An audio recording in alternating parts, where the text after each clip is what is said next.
The home stretch. Understanding its meaning and usage.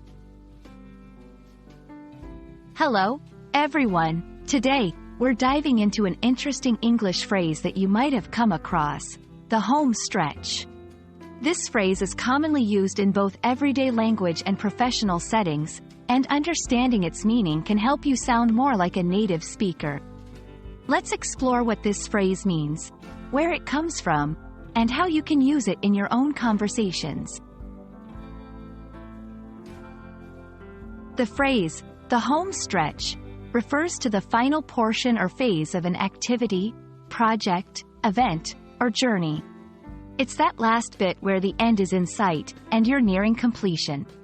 Originally coming from horse racing, where it described the last straight portion of the track leading to the finish line, it's now used in various contexts to express that a long process is almost over.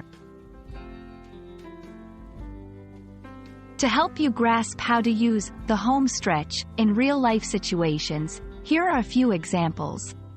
In projects, after months of hard work, we're finally in the home stretch of our development process. In studies, it's the final week of the semester, and we're in the home stretch before finals.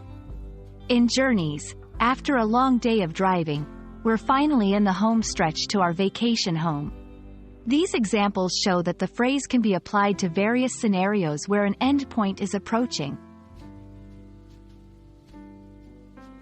While the home stretch is a versatile phrase, the context in which you use it is crucial. It conveys a sense of relief or anticipation for an ending, making it ideal for situations where completing a task or reaching a destination has required a significant amount of effort or time. However, it's more informal, so it's best used in casual conversations or less formal written communications. We hope this video has shed some light on the phrase, the home stretch, and how you can use it to enrich your English vocabulary.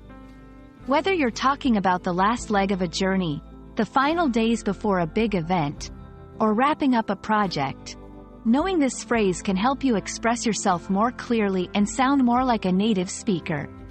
Keep practicing, and don't hesitate to use the home stretch in your next conversation when the moment is right. Thanks for watching, and see you in our next lesson.